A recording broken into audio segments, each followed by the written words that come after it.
Need to explain what the closure is, right? Now everyone knows it because of JavaScript, but go back a few years and most people would say like, what is that? All right. So what we're going to talk about is specifically this chip. And so this is actually two pieces of something called Node MCU, and it comes with Lua interpreter on it. And it's interesting because it's cheap. This thing you buy from Taobao, it costs about 30 RMB. But the actual chip, which is the computer, which you can just connect power to, and if you have programmed it already, it will be doing Wi-Fi. But if you want to use B and so on, you need to have more stuff. But that chip by itself, which is a computer on the chip, and Wi-Fi, antenna, it costs about 10 RMB. So it's extremely cheap and extremely powerful, I would say. So I'm going to pass it around, and I'm going to give a small introduction to this by using slides I used in Bangkok and in Chiang Mai. I was in Make It Fair.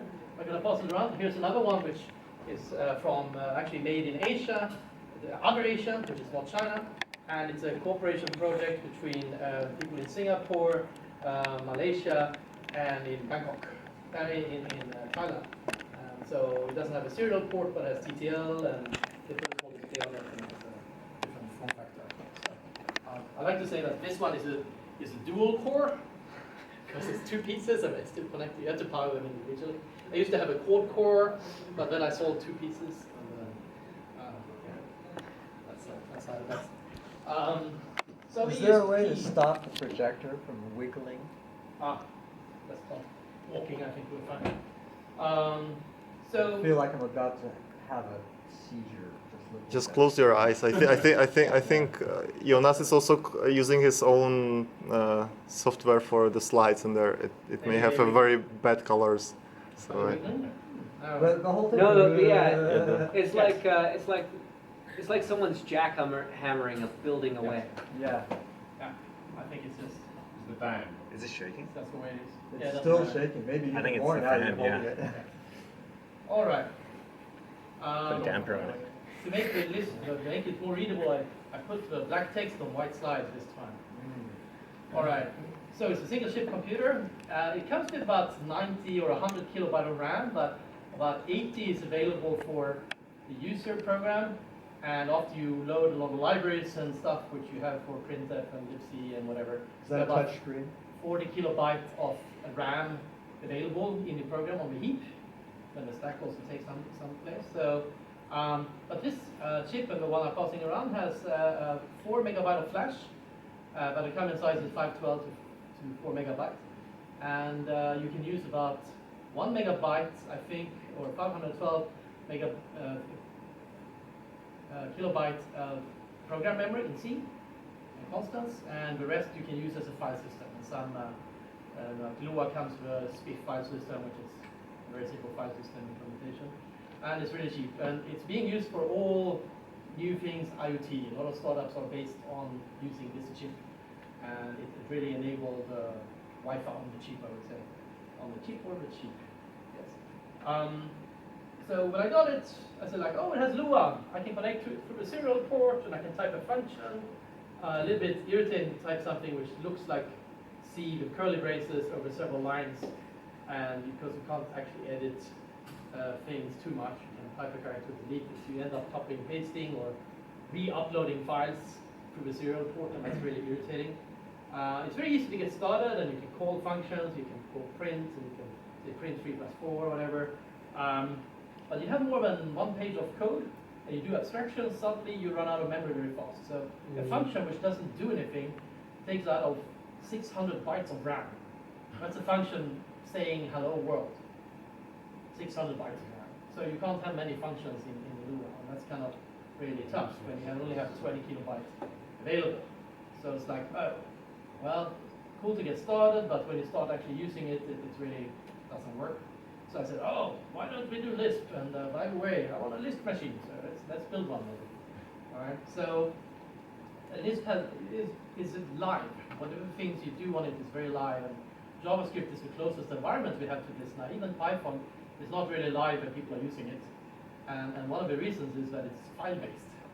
So you edit the file and you reload the file, and you're not really interacting with the interpreter, and it's really tedious to call functions and initiate parameters because of syntax issues. One thing that Lisp is that program is data and data is program, which is quite unique, and we're going to see some examples of that. So some people see Lisp, and some people know it, and some people don't know it. So I'm going to teach you Lisp, and it's only 10 slides. So 42 is a number, and this is Lisp code for calculating 42. You just type 42, and computer says 42. Here's the hello world program. In the REPL prompt, you say hello world, and it prints hello world. And so that's one of the smallest hello world programs. Right? Lisp has symbols, which is quite unique. It has names, named things. And these are kind of atoms. You can't split them, you can't do anything with them, except that they exist as names of things. And even plus is the name of the thing, because it's not a number. So these things can be less than, and can be any kind of symbols. So here is nil. You can type nil, or you can write an empty list, and it means nothing. It's absence of something. It's equivalent to the null pointer in C. And then it has a data structure, which may be the only one you actually need, which is called a pair. And it is, we call it the const cell for some old reasons. But essentially, it's written as parentheses and a dot and another value and an parentheses. And to construct it, you say const 3, 4, and that's the program, and it returns a pair. And you can also say take the car or the cooter of the pair and you get 3 or 4. So these are old names which still are being used. You can call it first or second maybe or something. First and rest. Sorry? First and rest. Yes, rest. 4 is the rest. Doesn't make sense either, right? So in Lisp, it's actually called Lisp Processing Language. That's what it stands for. So if a pair ends with nil, then it's the same as a list, which has one element, and that's the definition of a list. Now, if you put a lot of pairs together, so the rest of the list, the second part of the pair, is a list per definition, and it ends with nil. That's called a list. We could write it this way, but that doesn't make sense, so we write it this way. And the list will be able to write it that way. But it is the same structure. It's just a linked list of values. So now we're going to call a function. This is how you call a function. So it has a symbol, which is a function name first. It has 2 parameters. Some people say that Lisp has too many parentheses, but I think a function call in any language, most have a parentheses you have to type. You don't need to write a comma here, so you actually save one character, so you should be very happy about it. To call 2 functions, you do this. Oh my god, there's 2 parentheses now. So we get really tired of them. But it's very simple because you can compose this way, and you can see that we could actually, if we took this as a list, we could get the first element of the list, which is actually the star, which is a symbol. And so this is how this works. When we are using this chip, I added some functionality. You can say in4, and it reads from pin4, and reads a value if it's high or low. You say out4, 1, out4, 0, and it flips the bit, and lights LED returns off. There's many functions you can add. I haven't added so many functions yet, depending on the underlying system. Now we're going to define a function. So what's the most important thing on this slide? Well, it's plus nn. And so we have a function called double, and it takes an n, and it returns plus nn. So this doubles a number you give it. And this is how you call it. And it will give 14, hopefully. Now, what is the other thing we need in language? Well, maybe we need a condition. And in Lisp, there's a simple one called if, and it takes an expression, it runs the expression. If 3 is equal to 3, it will return the string is equal. But it could also be another expression where which would be evaluated only if it's true, or if it's not true, then it returns the third part of the list, which is not equal. So this is in principle all you need to know to program Lisp. So now we're going to create a loop. And this gets a little bit more complicated. We're going to create a loop that takes a number, and we're going to return the number. So if we give, say, loop 5, we will return 5, 4, 3, 2, 1. So we're going to stop when n is less than 0, because if we say loop 0, it's an empty list. We say loop 1, we want it to actually return 1. And so the way we do it is we say loop 5, we put it together with the cons, we put a 5 in front of something which is a loop till 4, right? So we just recursion, and this is called recursion, and then function call itself. And this is in principle the only loop you need. It's extremely flexible. You don't need many different loop structures, and you have a few parentheses in the end. But this is the basic of Lisp, and all the other functions of Lisp we can define using things like this. So here's the result of calling it. What is interesting with this Lisp is I try to use it, and I say like this: I love Lisp, but there is no Lisp I like. So that's probably why you know 6 Lisps. None of them are good, or none of them fits the need you have at the moment. And in this case, I could take any Lisp and compile it to this one and try to run it, and probably wouldn't work because they're too big and they're not built to actually fit on this one. So I added certain things to it because I have to actually use it. I have to debug on it. You can turn on trace and turn off trace, and you can do stuff like this. So I think I'm just gonna plug it in, and we're gonna see if it works today. We will see if we can play a little bit. Oh, this is not a Lisp. This is a small Emacs clone I wrote in 300 lines of C code. It works on a terminal. I'm thinking about maybe integrating it. Anyway, plug into the other core, which has the Lisp on it. Okay.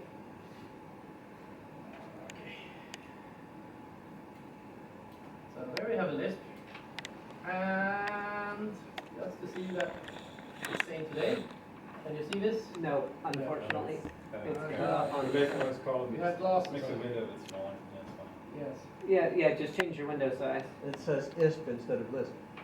Yes. Wisp. Yeah, it's a wisp.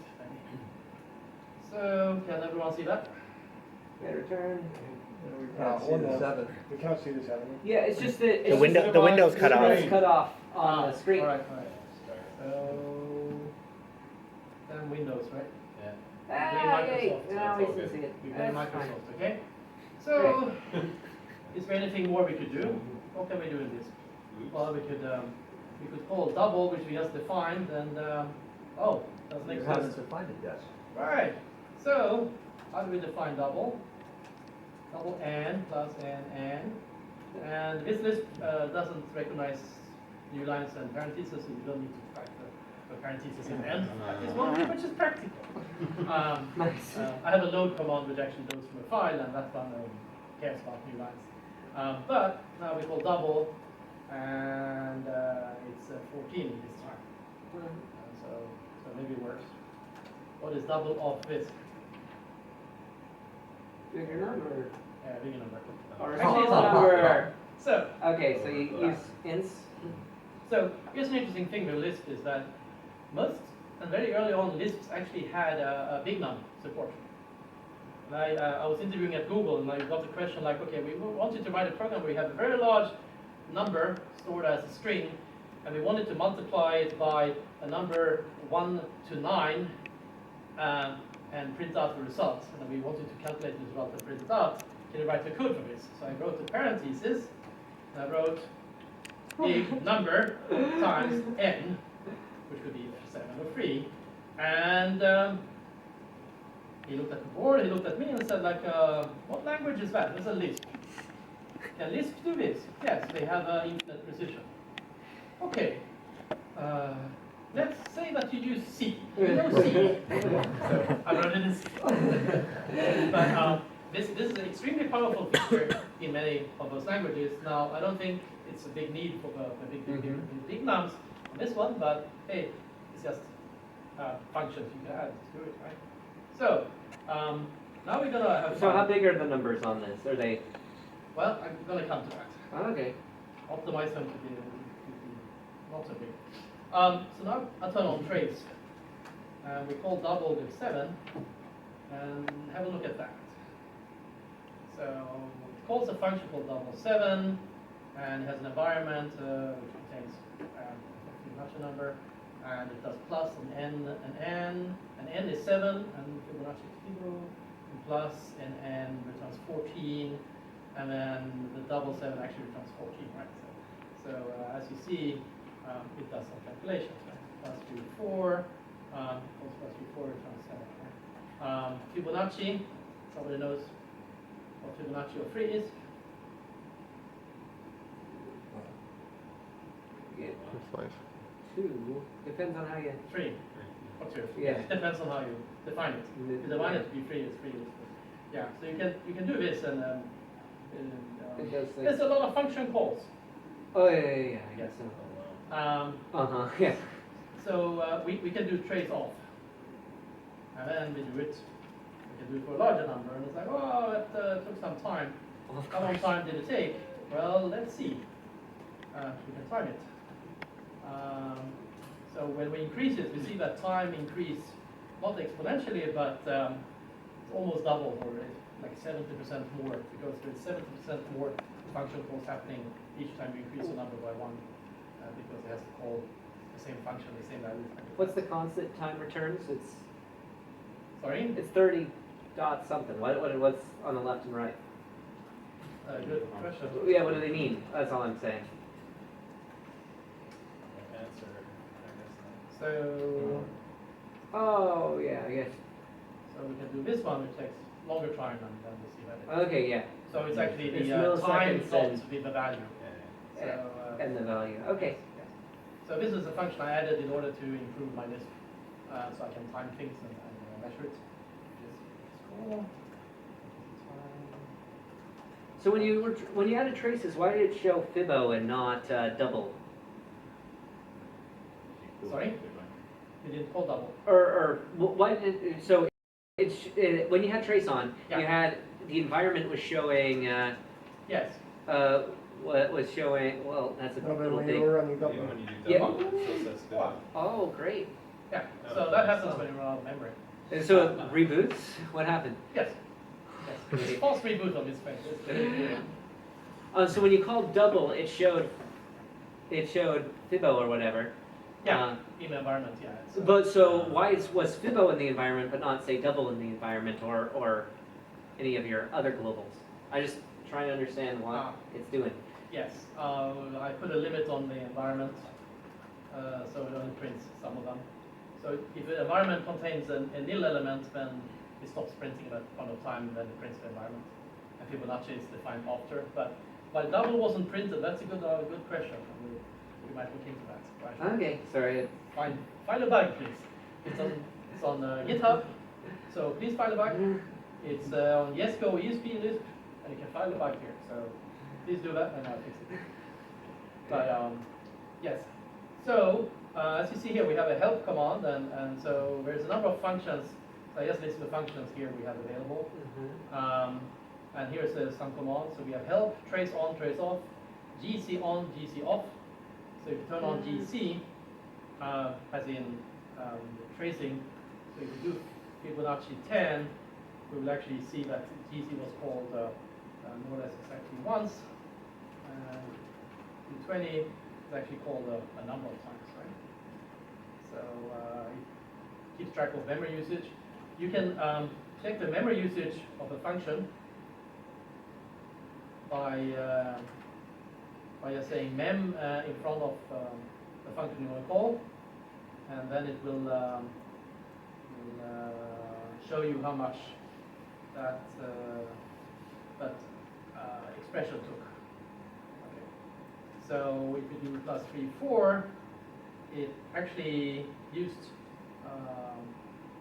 one console, but it's also released. So it keeps track of these things, so you can debug your functions you have. Okay, so here's another function. If we do a big number, okay, so that takes some time. If we do trace off, sorry, trace and GC off, and then we do Fibonacci of 25, it takes a long time. Is anything going on? Well, we don't know, and in most cases you don't know, but you can. Do that again. Sorry.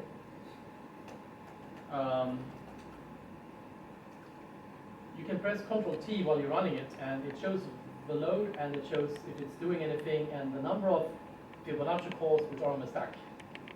And so you kind of have this feature from the old 2065 computer where you can actually ask it to do things while while it's running, and you can see what's going on. And if it was not only Fibonacci on the stack, but the different function calls will actually show those. You can also press Ctrl C, and it actually prints out the stack. So if you actually want to terminate, you can actually do that. And this is helpful when you think that something is stuck. You can just press Ctrl C, and at some point in time, it will respond and print the stack. And it seems like instantaneously, but this only happens when there's a garbage collector thing. That's the only time I check it. So it's not very often, but that's often enough for it to be quite interactive. So these are useful features which most Lisp don't provide, but I find it really nice to have. Right?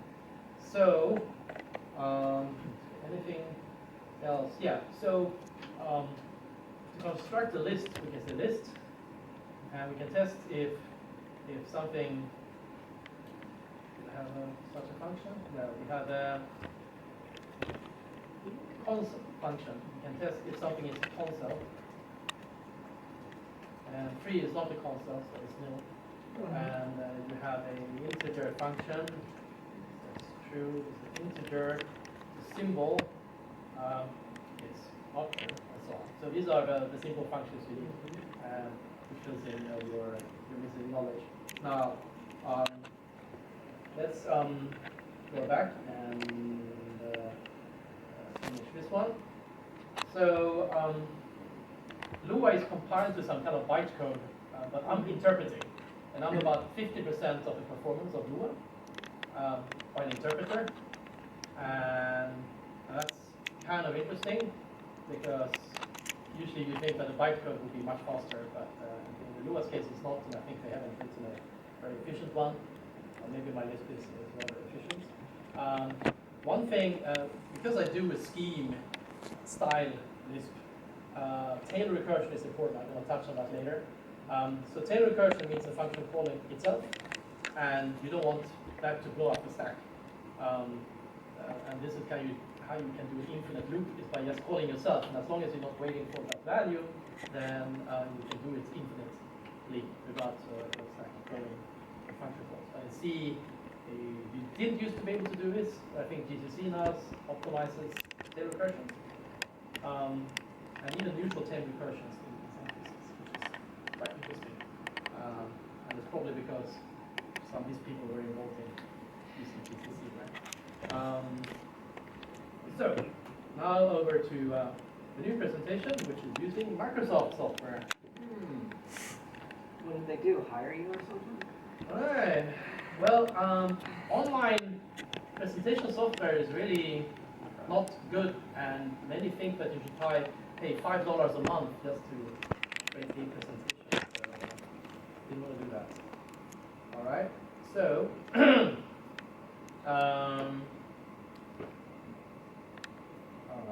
anyway, we do it here. So, we already talked about ESP. We talked about what Lisp is, and we're going to talk about simply Lisp. And about apply, functions, tail recursions, and saving bits, and so on. So Lisp was more or less the second programming language ever invented. So Fortran was the first in '57, and Lisp was invented in '58. Lisp is actually so powerful that it almost surpasses the languages we have today. And one of the things missing from most functional languages, which you may know about functional languages, is that in most languages the program is not data. So actually to write an interpreter or a compiler for your favorite functional language is really difficult using the very same language. But in Lisp it's really quite trivial. So it was created to be a mathematical notation for essentially lambda calculus. And what people were doing is that they were taking mathematical problems, expressing them using lambda calculus, and then they hard-coded, hand-compiled these functions to machine code to run on the computers, because they needed a way to think, and lambda calculus was a very precise way to think about mathematics. And then how do you run it on a computer? Well, you have to hand-compile it to machine code, and I think who was it who said that that computers should not do compilation? It's a wasteful time of expensive resources. I think it was Alan Turing or something. So he thought that compilation should always be done by hand, by humans. Von Neumann, I think. Von Neumann. Von Neumann. Von Neumann was it? Yeah. It sounds Which, like something we would yeah. say. Today we would make him eat an apple or something. LISP is actually where a lot of innovation came from. So, like tree data structures and so on, it came from LISP. Because what is a pair? A pair is branches and makes a tree. It actually is a list, and depending on how you do it, it could be anything you want. Right? It has automatic storage management, known as GC. And this was a big no-no until Java came along, and then it was like a big maybe, and now it's like a big yes. And most languages we see today will have automatic rubbish collection. Dynamic typing, popular in some camps and hated by other camps. People like to say that Lisp is untyped language. It's like, no, it's not true. All the values in Lisp have a type, right? Only variables don't have specific types. But the value of a variable has a specific type at any point of time. Conditionals, like the if statement, was actually, I think, invented by Fortran, and it was proposed to be used by Algol. Lisp didn't get it. They had the cond, which is a more powerful construct. And high order functions, the whole idea about functional programming, it more or less came out of Lisp, I would say. But it diverged into the camp of caring about types and proofs more than practicality of computation, I think. And self-hosting compilers, another very interesting thing. So one thing which happened, it was probably in 1962, Steve Russell, he read McCarthy's paper which described what a Lisp was. And he realized, which McCarthy hadn't realized, that the Lisp eval function, which described how the computation would work, he could write it in machine code, hand compiled, and the result was that you got a computer where you could type in Lisp code and it would compile it and run it. So you didn't need to do hand compilation anymore. And this was like new. And actually, this was unexpected by McCarthy. He had never imagined that the computer could actually do the compilation. Even he described the computation, how it worked in lambda calculus. And some guys said, well, it's lambda calculus, we compile it by hand, so let me compile this function by hand. And so there we go. And that's quite an astonishment thing. And here's the thing. You can do the same thing in C and implement the Lisp in C. And you only need to implement the functions which were used by eval and apply function, and then you have a Lisp, essentially, which is really kind of cool. So it takes maybe less than an hour or a few hours if you ever want to try. And we have somebody trying over there in another language. So here is essentially a 7 or 8 line definition of a limited lambda calculus in Lisp, which defines how Lisp works. So we could have a look at it. So we have a function called eval. It takes an expression, an environment. An environment is the bindings of variable names to values. We would call it the stack, maybe, name stack elements. And it has a cond, which is a multi-if statement where you have a condition. And if this condition is true, then this value is evaluated. If it's not true, it continues to the next one, and then the next value. Or else, if true, it does the rest. Right? So if it's a symbol, we look for the symbol in expression and the value. And we already saw this in the the list here. Like an environment is like this. Is dotted pairs. It's a list of dotted pairs. So you want to get the t value.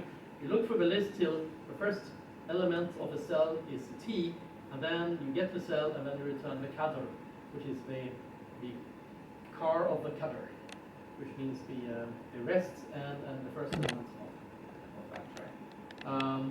So this is how you look up a variable value, and if the first symbol of an expression is a lambda, then we take the expression and we combine it with the current environment. And this is actually creating a closure. So if somebody wants to know what a closure is, I say it's program and data. It's a state of the machine. The environment is this machine. And it bottles up the state of this, and it's a function you can call later, which remembers the value of the variables at time. And if it's not this, we call a function called apply, because then we know we have a function call, because there's no other forms in this language. And if there's a function, we will evaluate the first expression, which normally will just be Fibonacci 3, but one thing you can do in Lisp is that you can, here you can write a function of double in one line. It returns a function. But if you write this as the first element of the function, and then we call it on 7, the first element of the function is going to get evaluated, and it becomes a lambda, which is a function. So then we're happy, and then it's going to take the argument, evaluate that, and use it. So this is an anonymous function put in line in the code. So this is a possibility. But you can also, this is not so common, but what is more common is like maybe you have something called a find function, and you give some parameter, and depending on the parameter, you're going to return a different function, and then you actually apply it on the value. So this is a very useful construct to do essentially dispatch by looking up the function from the value. And essentially you could look up you write the command interpreter, you have commands, you just have a list of an environment instead of command names and functions to be called, and then you just look up the function you want to have called. So you don't need a case statement. It's data-driven programming. You don't need a switch statement in this. You just have a lookup, right? So okay, we have a find function. The second expression here is just evaluating the if one argument using the environment. So it's evaluating the second argument, the 7 essentially in this case, right? And then we have a function called apply. It takes a function and a value. And if you remember that the function is actually a console of an expression and the environment. So here we extract the actual expression, and then we're constructing a new environment where we're putting here the old environment is CUDR F, is the environment of the function. We're extending that with the name of the parameter to the function and the actual value which we're being called with. And then we're calling a val on this. So actually it's quite simple, right? So this is Lisp, and we could more or less type this in my Lisp, and you would have a mini Lisp interpreter, but you can also code it in C. And you can see it's not many functions you need to do this. So that's actually where it gets really, really cool. If you think about this, it has been called the Maxwell equations of computing. Because with this, you can do anything in computer science. This is almost the definition of the computer, what a computer can do. It's Turing complete. You add some more functions to it to make it. But it's almost enough. Okay? Any questions of this? Can you read it and understand it? A little bit. Actually, the Cadre Dadler and the Cadre and Akar and the parentheses gets a little bit confusing here, right? So you could give them nice names. Okay? So this is the book which calls The Second Revolutions of Lisp. And these were people who liked Lisp, but they didn't like the Lisps. So they wrote their own Lisps. And this book is writing a lot of Lisps, I think, and in Lisp.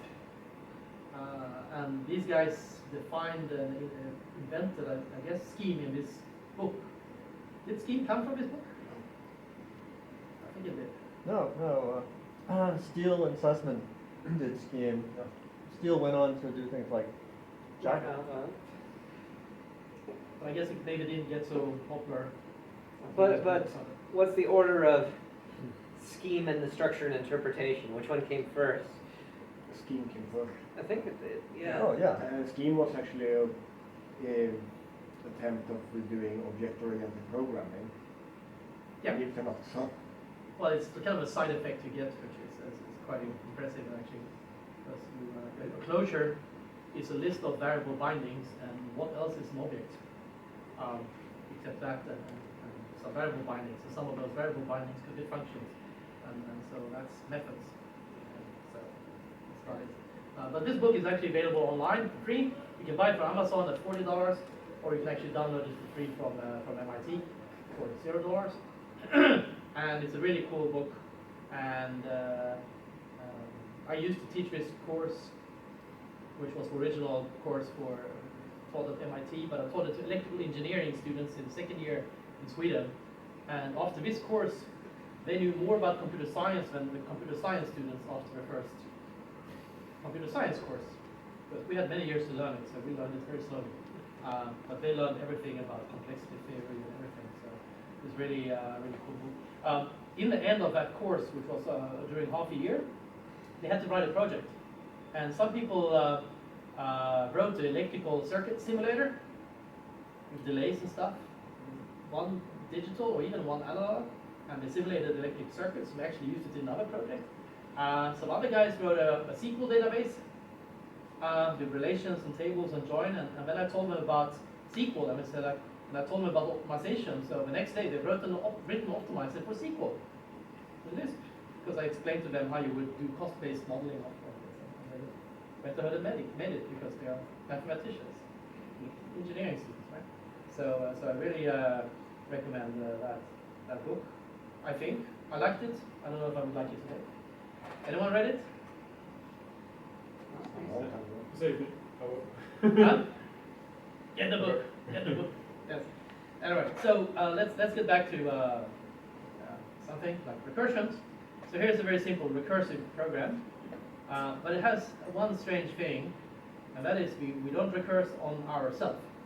Factorial actually calls factorial, but we see that the value of factorial is being used to multiply it by n. And this is not a tail recursion. So now you're writing in Lisp, common Lisp instead of scheme. Yes. Copy and paste. Actually, DE, just write DE. It has the same, many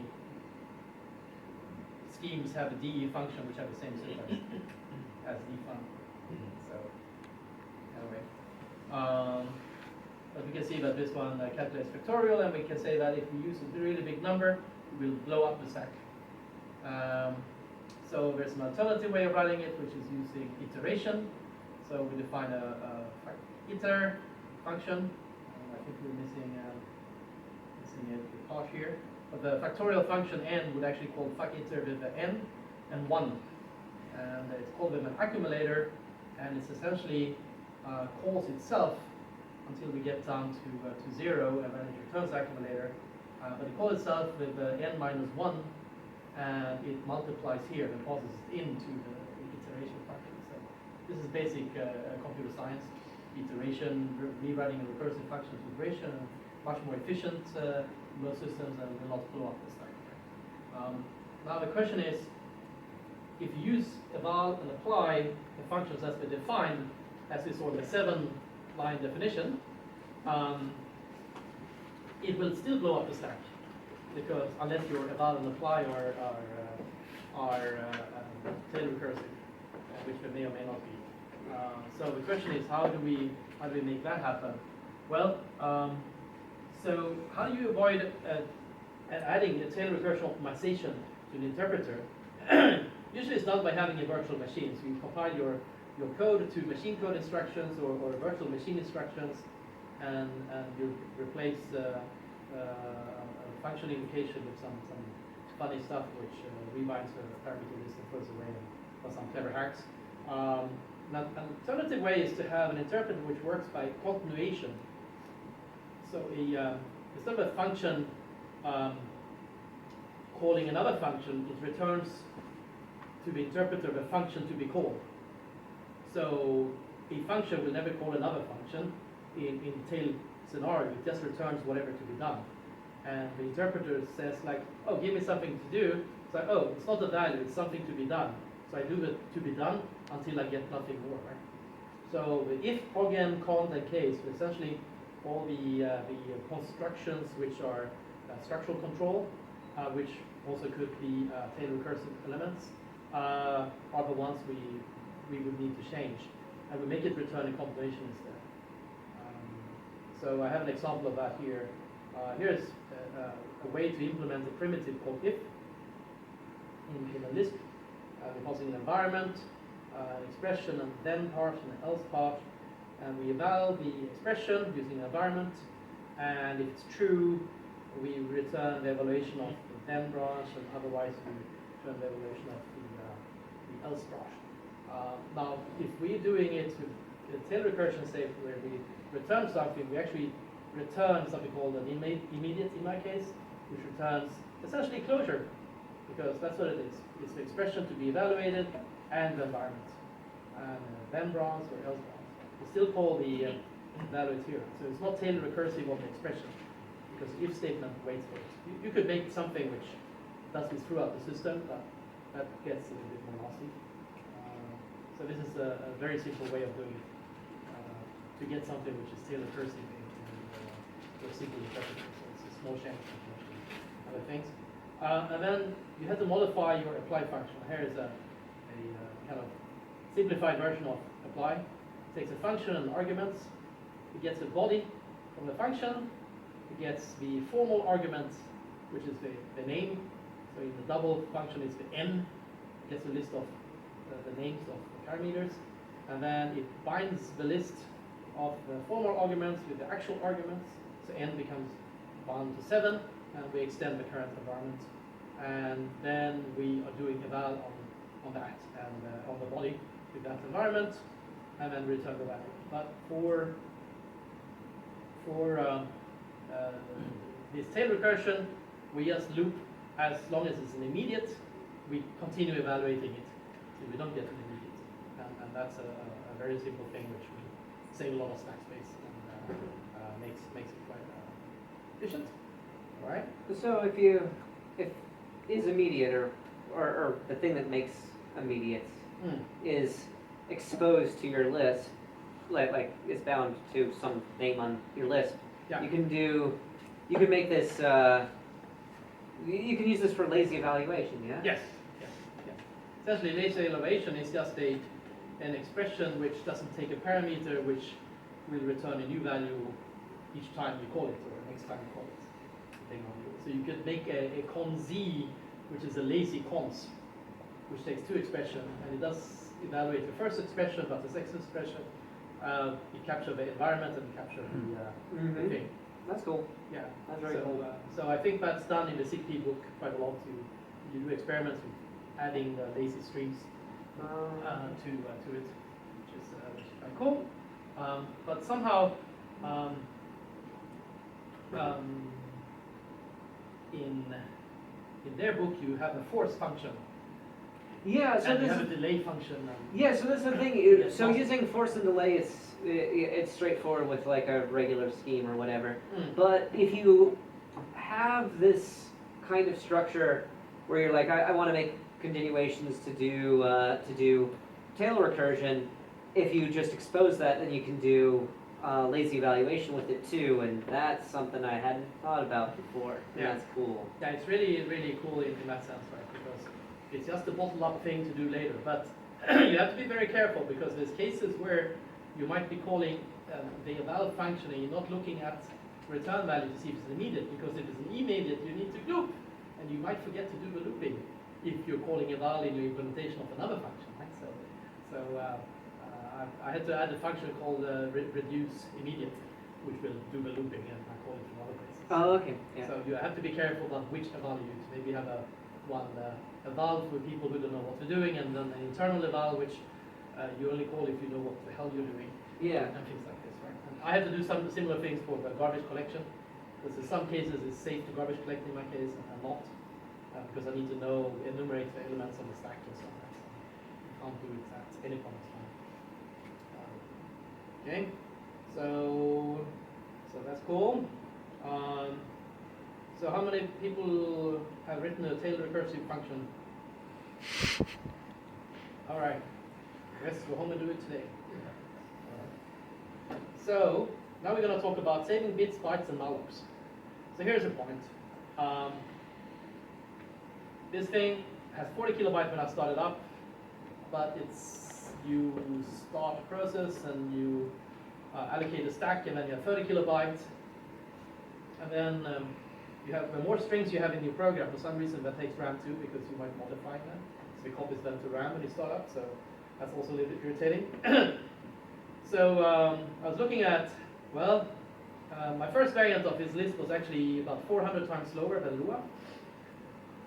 And then I realized that, whoops, maybe I don't need to garbage collect at every function call I do. So I put an if on it, and if it's needed, then it garbage collects, and then it became only 20 times slower, or 15, whatever. And so I kept doing these things. But the biggest costs is really allocating things on the heap. And in the first variant, even integers were allocated on the heap. So everything in Lisp is a pointer, and it's 32 bits in this Lisp, because it's a 32-bit machine. And you can always store a pointer to any object in the Lisp in this pointer. Now, the trick is, most cases, the numbers, you create them and you throw them away, especially when you're looping or something. The number doesn't exist for a long time. So to allocate it on the heap and then throw it away is kind of silly. You could try to reuse that number you allocated, but then you're modifying things. You're not being very functional anymore, and you're not sure who else could be pointing to this. So, so the idea is to look at a pointer. And it turns out that all the pointers in most C compilers systems, if you malloc a value, or even have a struct on a heap, the last 3 bits are 0. 0. Because malloc will return something which is 8 bytes aligned on almost all platforms. So this is because long typically is 8 bytes. And if you do malloc, each malloc is preceded by a value which is the size of the malloc you've done. So that's typically going to be 2 bytes or maybe 4 bytes overhead. So it means you allocate 1 byte, you have an overhead to 4 to 8 bytes. So the smallest units can be allocated by a system is 8 bytes. And so that means we have 3 bits in the low, and if you put some other value variable, for example, a 1, the lowest bit, and a 0, for the reason I'm going to talk about later, then we can say that, oh, then all these x's are actually a number shifted 2 bits to the right. And so we just store the numbers like this. Now what happens is that there's 2 bits outside here which are not there, and that means we get a negative number faster than in the case of something else. One thing one can do then is that, well, if it's a really big number, you can check overflows and so on. You can just allocate it on heap, and you can just put it. Then it's just 3 zeros in the end, and you have a tag on the memory allocated area which tells you what type it is, and then you can do things. But actually, here's the case. Well, maybe it's not worth implementing that thing. Maybe in some cases you need OX, that will be set. But actually, the next step would be to just malloc implement something which implements big num. But you could do a big num which maybe is BCD encoded, or which is just binary encoded of an array of things. Not sure if it's easy to print such numbers. I guess that would be a little difficult maybe. But you can define those functions, and maybe a 1,000 line of code maybe to implement a big num for this. Well, that's maybe an exercise left to the reader. Okay. So how many people knew about that? That the malloc returns something 8 bytes aligned. It's more or less, it's guaranteed by GCC, and I think almost all Cs will do this. So that's something you can play with. Now, Ruby does the same thing you've just been describing. yeah. And, I talked to some of the people who wrote Java with JVM. They worked at Google, and I asked them about the numbers. Mm-hmm. And they said, oh, we cannot change this. We cannot allocate small numbers. Good JIT, so we compile to machine code very, very fast. So that works too. Okay. How big are the numbers you're storing? Is it only, Oh, sorry? it's only up to 8, isn't it? That you're storing the pointer. How big are the numbers? Yeah, so in my case, I use 2 bits. So you lose maxim divided by 4 essentially. That's the new limit. Yeah, so you get 30-bit integers rather than 32-bit integers. Yeah. Which isn't much to complain about, I think. But, well, we can get some edge cases where you're starting to deal with like you read something from memory or something, and you expecting to read 4 bytes or something, and then you don't actually have 4 bytes integers, and Yeah, pray they don't store useful stuff on.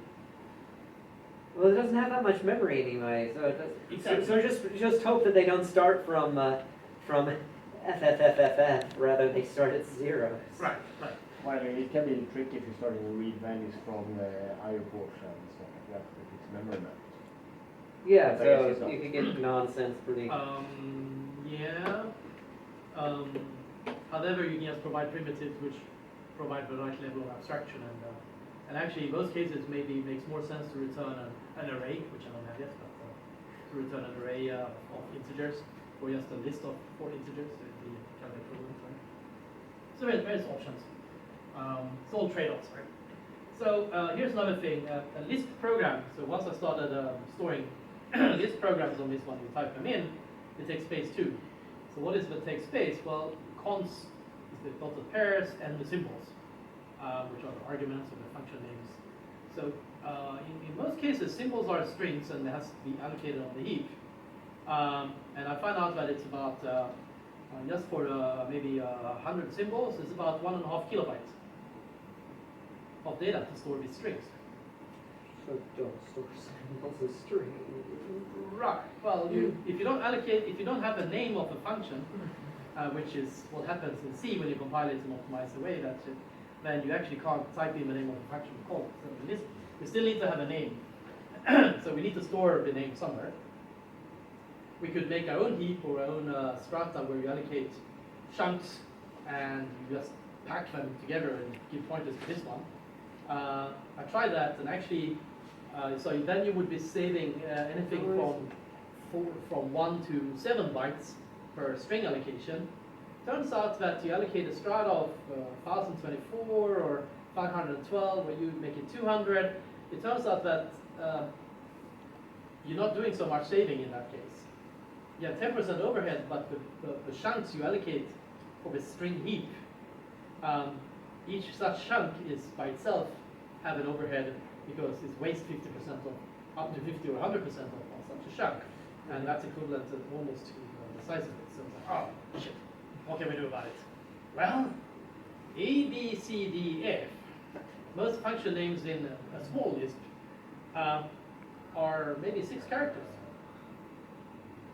So map car, cons, car, coulder. So A to Z, plus a few more characters, is essentially can be stored in 5 bits.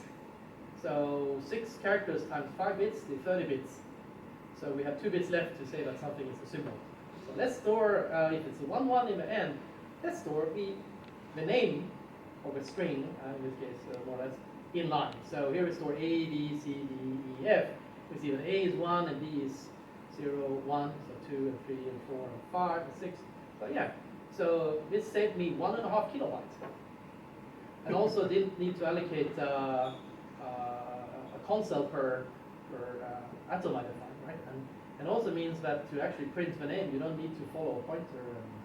So some things got easier and some things got more difficult, but since it's all localized to 2 functions, because very small changes have a get string function, which you call and use to return a pointer, and in the case of a small symbol, it will actually just return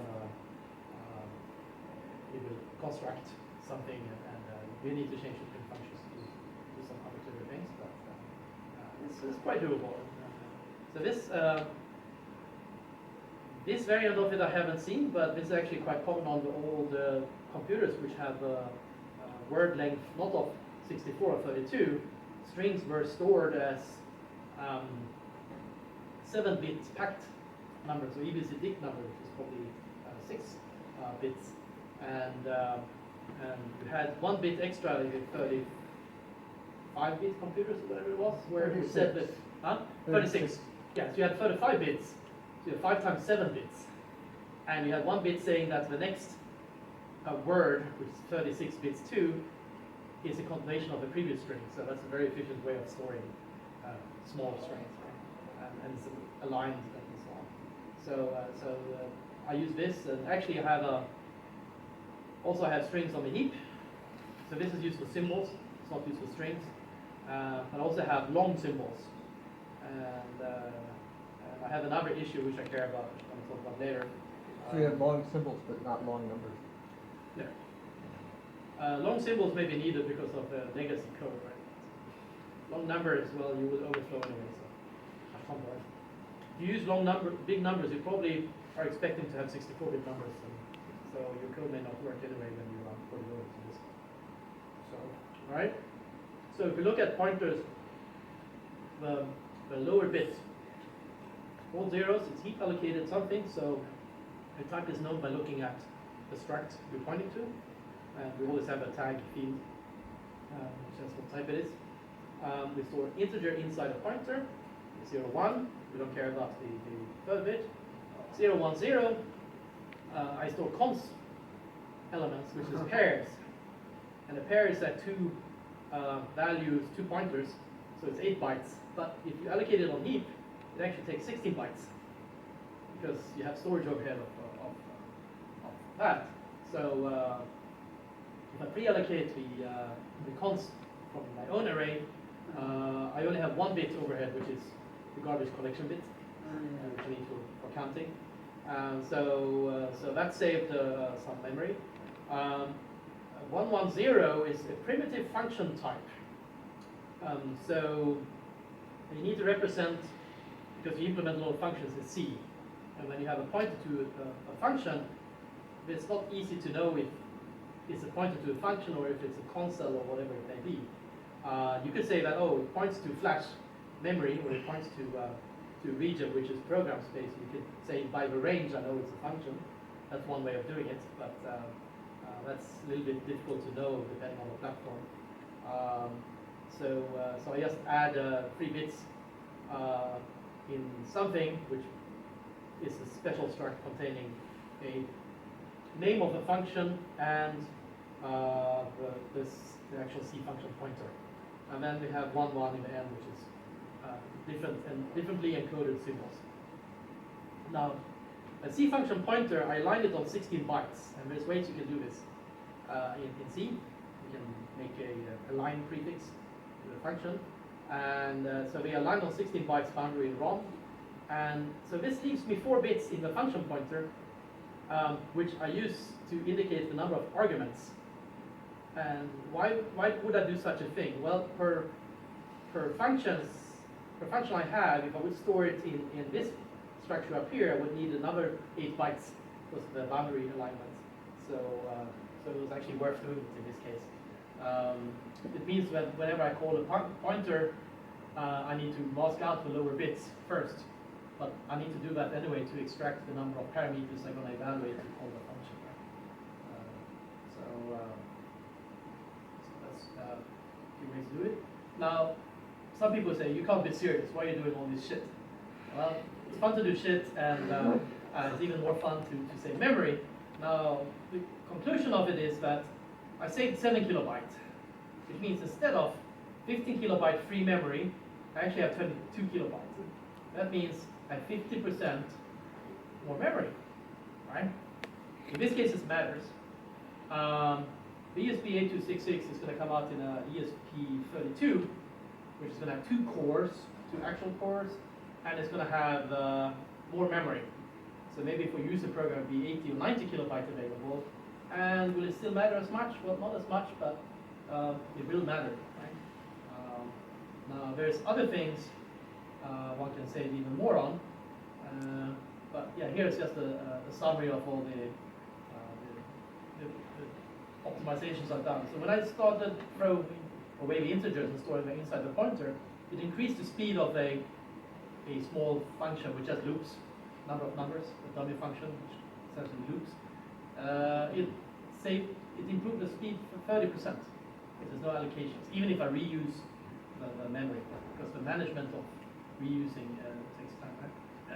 The 6-letter symbol names saved 1,600 bytes. Right? I actually store 3 ASCII symbol names are stored for free inside the pointer too, so I have a different representation of that. That's a little bit silly, but we have functions like plus, question mark, and a few other ones which less than equal.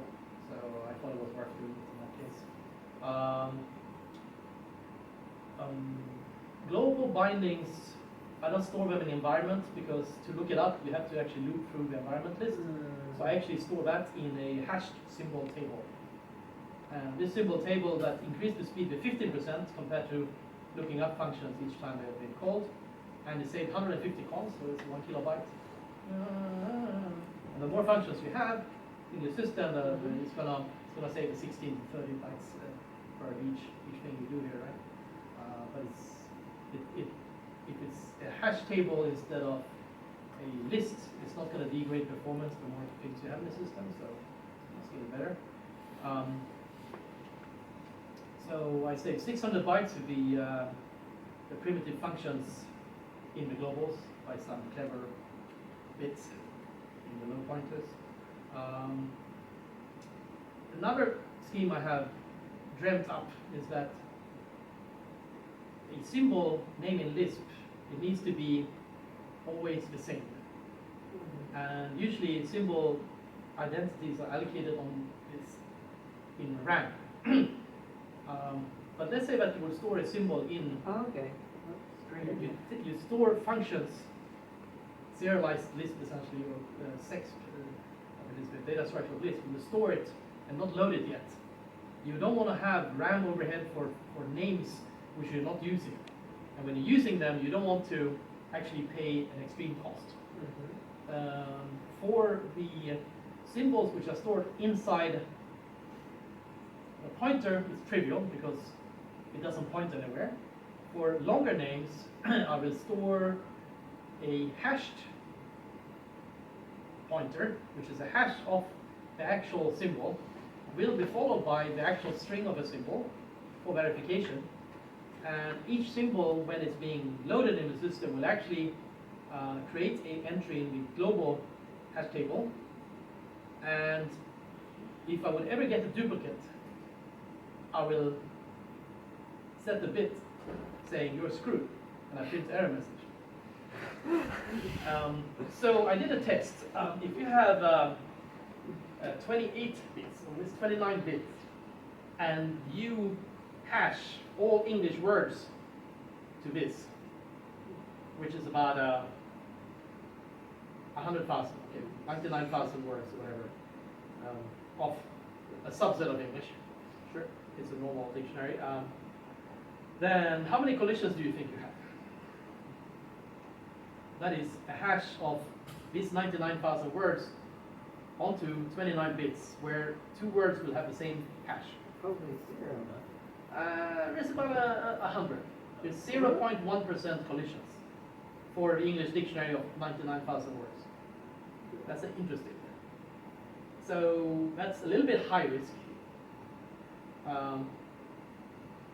But if you can detect it, you can. Oh, okay. I guess it gets high fast because of a birthday sort of So effect going on. Yes. 100K divided by. Yeah, you add one more bit, you're a little bit better off as well. The first thing to these things is that to not royally screw up by first detecting a collision, because you can do that when you see your word for the first time. You can check it and verify it when you load it up, when you use it, you incorporate it in the system. So this would be a case of if you, so in my case, I'm thinking about making it so that you type a function in, you load it into the system. When you say define, I will actually write it to flash. I don't do this yet, which means the consoles will be in the flash, and the structure will point to itself. It will have the symbols and the numbers and everything encoded there. You can actually execute it from flash. There's a 512 byte of flash memory apart from the program memory, which can be memory mapped. So it has a RAM access, so you can use actual pointers to navigate. You don't need to use special functions, but you can't write to it in normal memory access. You have to write using a special flash function.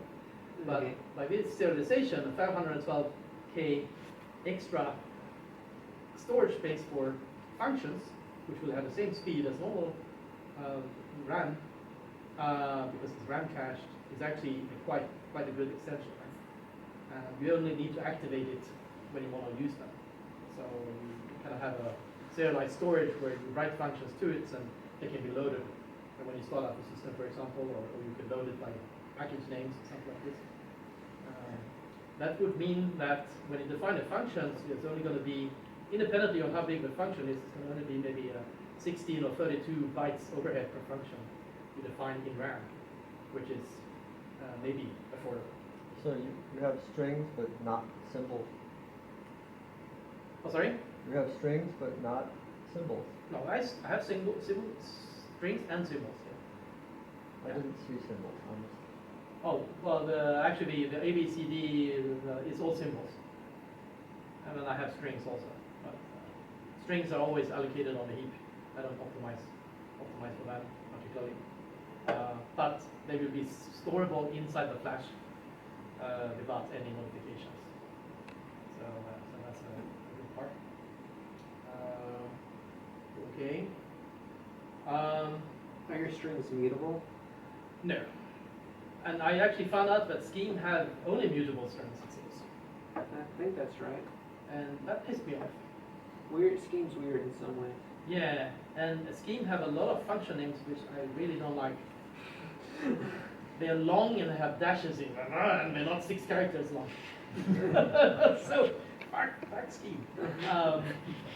In this case, I'm not going to have... Well, so Scheme's weirdest bits are its lets and letrex and let star Yeah, nonsense. I have a let star and I have a let, but yeah, it's mutable strings sounds like a really bad idea. I think you Well, should, the other thing that's weird with Scheme is you've got constants that are mutable and you've got constants that are immutable, and yeah, it's got a distinction between the two, and there's really, like, once you get into the details, if you've ever tried to implement or futz with an implementation Where do you ever of Scheme, find an immutable const? what? Where is there an immutable const? in the flash. No, I'm sure that No, there is not. Sorry. Yeah, I haven't seen one. With xcons function, which swaps the parameter. I found out. No, I definitely have in the past. I mean, this may have been a specific implementation that I know I did a set car on it, and it threw up on me and said you can't mutate this const because it's an immutable one, and I'm like, really? You have immutable versus immutable consts? This is more than a decade ago. I may not remember right. That's not in any standard. Oh, I only know what happened to me. Yeah. I don't think it was a dream. I think it was a thing, but it could have been like a specific Scheme implementation. Yeah, well, somebody's doing you a favor. They added a feature. Active defaults to mutable. Okay, so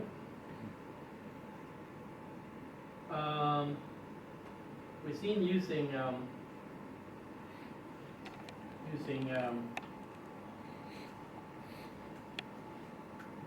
the serial port, but that's not always convenient, especially for editing functions. One thing I think about doing is integrating my Emacs, pronounced in Swedish, which is only 300 lines of code in C with a VT100 emulator, and it does escape bindings and so on, and full screen editing. Just put it in my thing. You say edit, function name, it will just give you an Emacs and you can edit it. You have to Using rewrite it it or in not. Mix. Sorry? You have to rewrite it in Mix. Well, maybe I will add a meta-x function, a meta-colon function, you can call this from it, so maybe that's good enough. I don't know. But it's kind of funny, I was really bored and there was some stupid hackers here with Mitch Altman traveling and I was at Maker Bay and I didn't want to do anything, so how long does it take to write the Emacs? So I sat down and wrote just editing screen functions and it doesn't take long at all, and 300 lines of code, it's really like, each command is like one line. Like move cursor forward, backward, whatever. It's like, and just I did the worst case implementations. Like, yeah, you press the key and it redraws the screen every time, and then I started adding codes to optimize it. And it's kind of funny to see, like, okay, if you simulate it, run it on a normal terminal, Doesn't matter. it's just you don't even see it flickering. So I add a delay between each footsie, so I could actually see it redrawing. This one runs 115 kilobit. Serial port. You will see the redraw, but some people are gotten it up to 400 kilobit. I was like, wow, that's actually quite fast. 400 kilobit, so 40,000 characters can be drawn per second. So you started out with Lua. Yeah. Can you tell us anything about Lua? Well, you know what Lua is. Not really. I can tell you all you want to know about Lua. I like Lua, but I'd say Lua is so. Here's the best way to describe Lua that might appeal to you. So common Lisp was you take every Lisp and union them together. Well, no, you intersection them together, but yes. Yes. So Lua is basically three Brazilian hackers. They get together. They want to make a sort of dynamic configuration language and so forth. And so it's how cool it got over time is sort of remarkable. But basically, they're like, we want a really lightweight, portable scripting language, and anything that any one of us disagrees on gets thrown out of the language. So, and this is really its philosophy. So it ends up being this tiny little Fortran-y like language, so like C-ish language, it runs on a register-based virtual machine, but that's an implementation detail. In order to get all of them to agree on things, it has weird shit like they can't agree on whether you use camel case or underscores. So all of the built-in words in the language are one word, so they don't have to commit.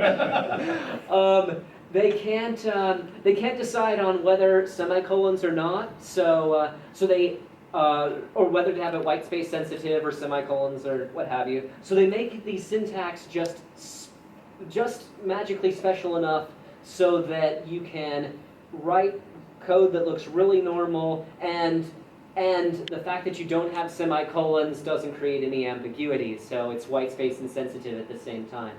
It has closures, it has hash tables and arrays, and that's like the only data structure. The one cool thing that you can have is you can have, so things are so you've got tables and you have closures, and you can have it so that a table delegates to a closure whenever you look something up. So you're like, I want to look something up, and then it calls a function rather than just looking up what the value is. And the table is kind of an object or kind of structs or something. Yeah, it's just like a key value thingy. Yeah. And so it's like the bare minimum you need for a dynamic language. It's garbage collected, of course, and it's a sweet little thing. It's very cute and small.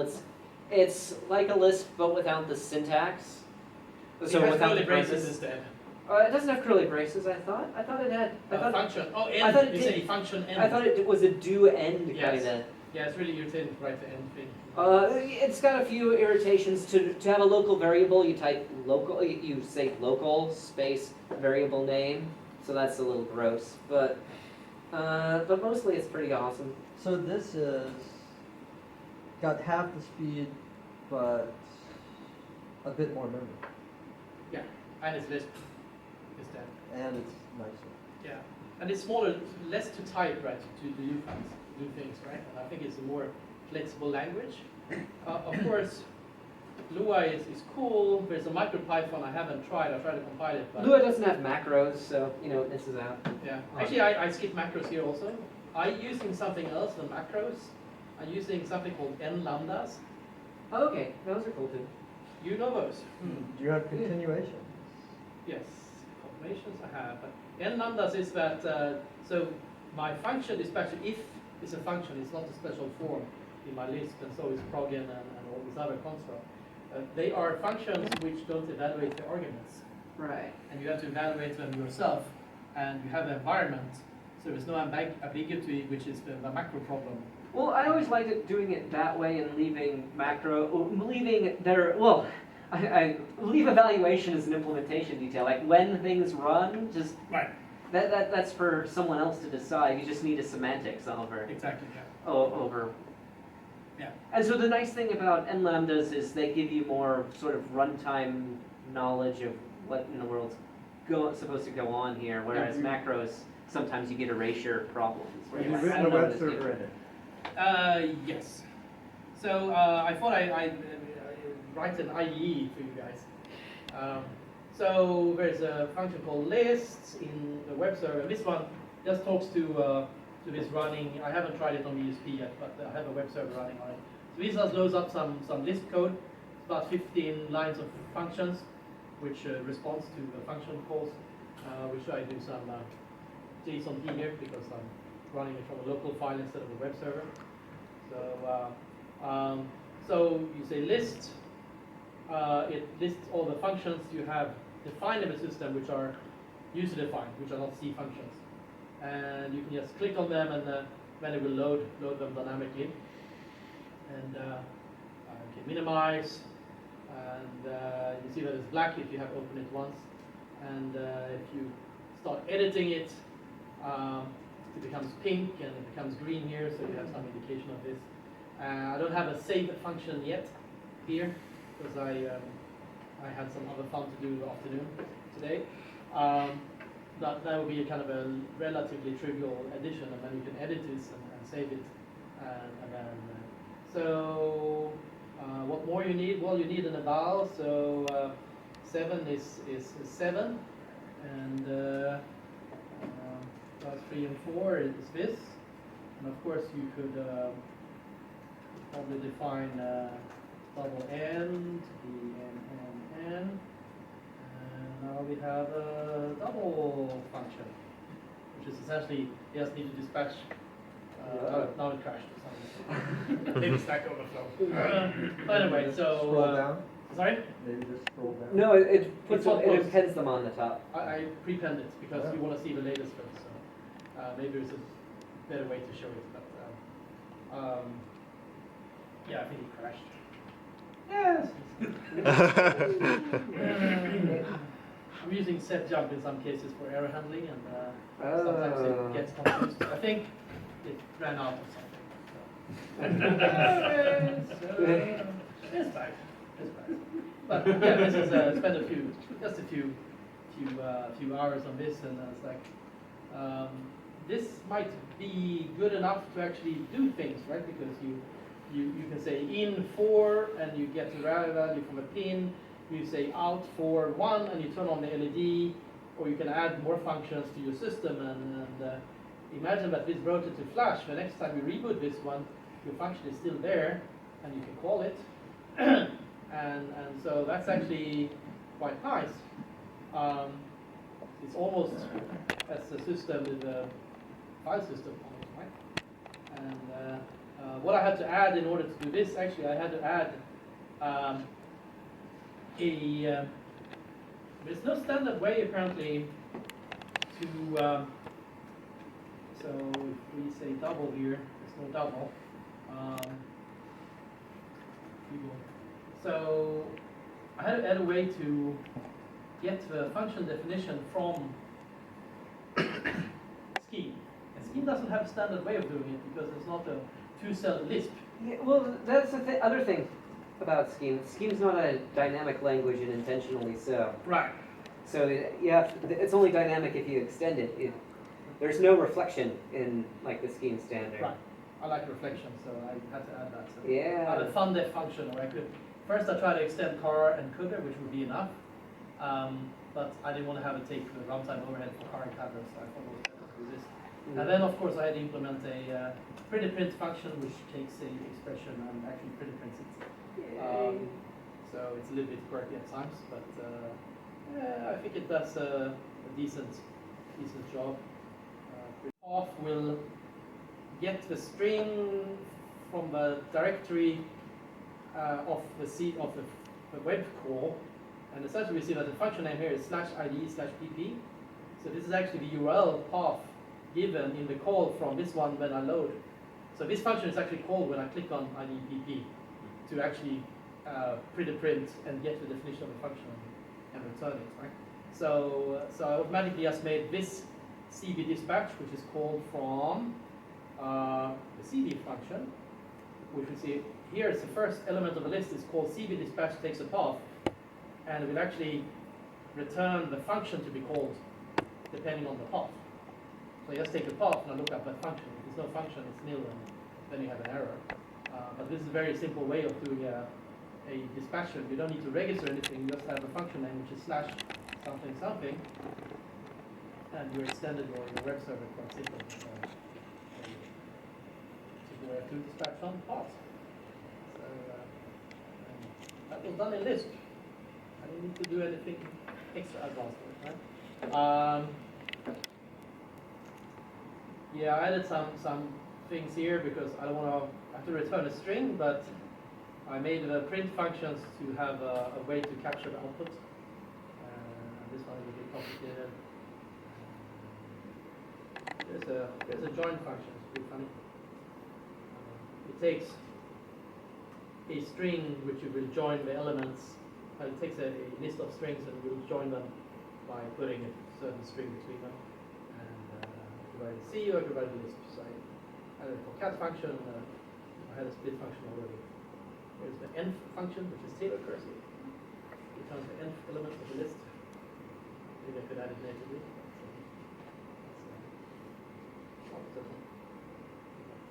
Difficult to add these things when you leave them, right? So, any questions on this? Where's your presentation?